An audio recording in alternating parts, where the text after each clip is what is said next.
Hollywood on the Veld by Ted Woodard, which tells the story of a movie industry that shot up in Johannesburg by I.W. Schlesinger, I believe it was called African Films. And they tried to compete with Hollywood and the rest of the world. And they were making some of the biggest movies of the time, Musier, and innovating and amazing. It's a wonderful story of just a crazy mad time and the birth of movie making and how it was done in Johannesburg, in Africa, and this fascinating character in I.W. Schlesinger and the stuff he just went and tried to do.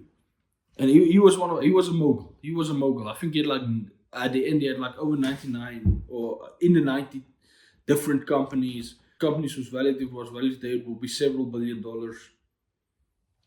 So yeah, a success story. A success story.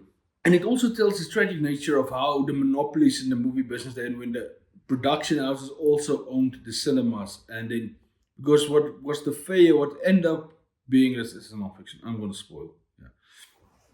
The only reason these could not survive was because they could not get into the biggest market in the world, the American market, because the American companies, the American production companies owned all the cinemas and they would only show their own movies or very rarely show other people's movies.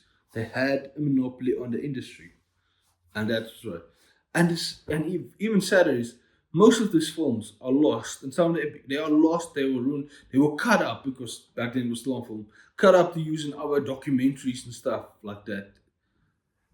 Crazy. But also it tells the craziness of making movies, like the questionable regulations. There's some scenes of madness and conflict and like blatant sabotage of one of the scenes that were filmed.